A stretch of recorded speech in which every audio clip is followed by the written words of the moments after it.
तो बच्चों आज हम पढ़ेंगे मैटर, कुछ बेसिक डेफिनेशंस को डिस्कस करेंगे। उसमें सबसे पहले हमारे पास है मैटर।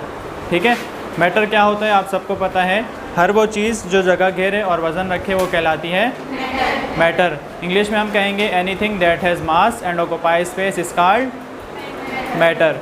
आपने 3 स्टेट्स इसकी पढ़ी हैं, सॉलिड, लिक्विड और गैस। 9 में आप 4th स्टेट भी पढ़ोगी, वो है प्लाज्मा। ठीक है, solid, liquid, gas and plasma. अब ये स्टेट्स क्यों बनी? ये स्टेट्स इस वजह से बनी क्योंकि डिफरेंट जो मैटर हमारे पास मौजूद हैं उन सब के जो एनर्जी लेवल्स हैं वो सबके डिफरेंट हैं। इस वजह से हमने क्या कर दिया, मैटर को डिफरेंट स्टेट्स में डिवाइड कर दिया।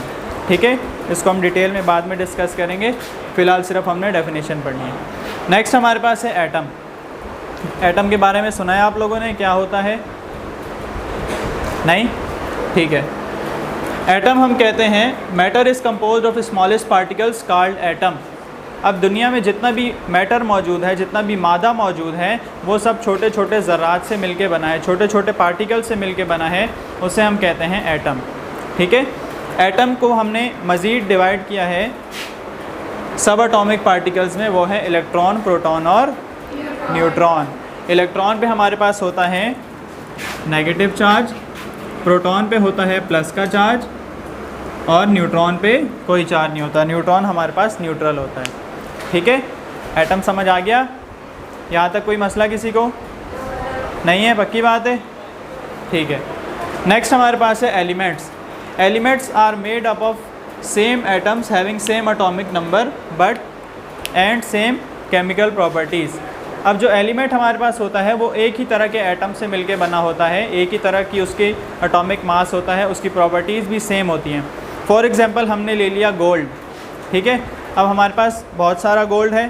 ठीक है, वो क्या है? सोना ही है ना। अगर हम उसमें से छोटा सा पीस उठा लें तो वो क्या रहेगा? गोल्ड ही रहेगा या चेंज हो जाएगा? गोल्ड ही रहेगा। तो वही कहलाता है एलिमेंट। अब हम जो हमारे पास ज़्यादा एक मिकदार में सोना था, उसकी प्रॉपर्टीज़ को अगर हम कंपेयर करें उस छोटे से ज़र्रे से, तो जो उन दोनों की प्रॉपर्टीज़ होंगी वो क्या होंगी? सेम होंगी। ठीक है, समझ आ गया तीनों डेफिनेशंस? ठीक है, लिख भी लिया आप लोगों ने। हमारी नेक्स्ट डेफिनेशन जो है वो है मॉलिक्यूल। मॉलिक्यूल क्या होता है? Smallest particle of a compound that has similar properties of that compound. Atom में हमने क्या पढ़ा था? किसी भी एलिमेंट में हमने क्या पढ़ा था? एक अगर हम छोटा सा पार्टिकल लें तो उसमें पूरे के पूरे एलिमेंट की प्रॉपर्टीज़ मौजूद होंगी। यही पढ़ा था हमने एलिमेंट में।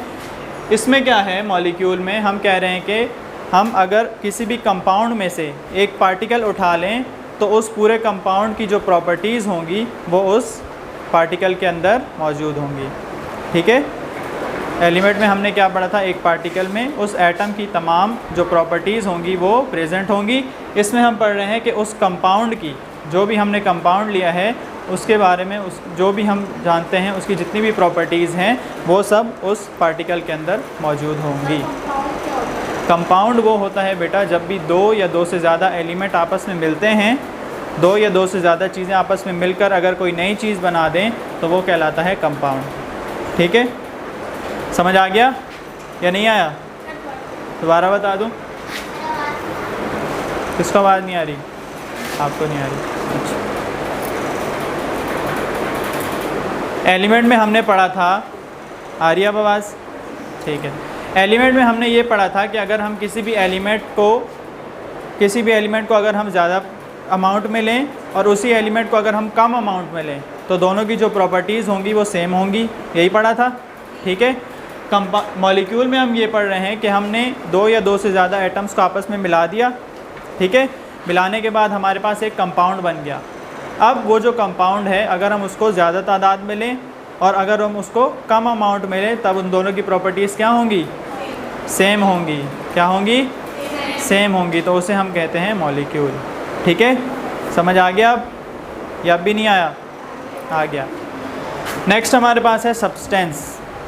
सब्सटेंस हम किसे कहते हैं? A piece of matter in pure form is called substance.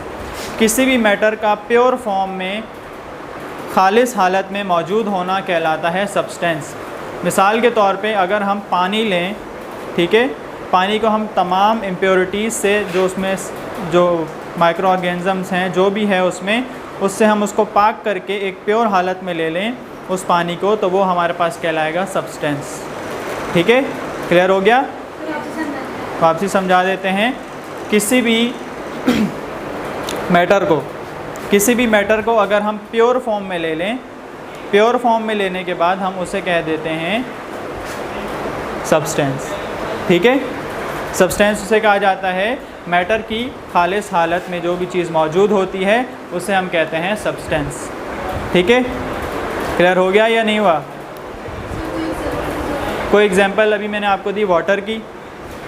Water को अगर हम तमाम तरह की इम्प्योरिटीज़ से हटा दें, मतलब उससे पाक कर लें तमाम तरह की इम्प्योरिटीज़ से, जरासीम वगैरह से, और हम उस पानी को प्योर हालत में ले लें तो वो हमारे पास क्या कहलाएगा? सब्सटेंस। ठीक है, नेक्स्ट हमारे पास है mixture. When two or more than two elements or compounds are combined without any fixed ratio is called mixture। जब भी हम दो या दो से ज़्यादा एलिमेंट्स या फिर कंपाउंड्स, दो या दो से ज़्यादा एलिमेंट्स या फिर कंपाउंड्स को आपस में मिलाते हैं विदाउट एनी फिक्स रेशो के, कोई उनके दरमियान हम रेशो नहीं रखते कि ये चीज़ इतनी डालनी है तो वो इतनी डालनी है। ठीक है, उसे हम क्या कहते हैं? मिक्सचर। मिक्सचर आप घर पे भी तकरीबन बनाती होंगी। जैसे अगर आपने शरबत बनाना है तो पानी में आप चीनी गिन के नहीं डालती कि इतने ग्राम में चीनी डालूंगी इतने पानी में तब वो शरबत बनेगा, नहीं। आप क्या करते हो, कोई चीनी ज़्यादा इस्तेमाल करता है, कोई कम करता है, तो अपने हिसाब से क्या बना रहा होता है? वो एक मिक्सचर बना रहा होता है।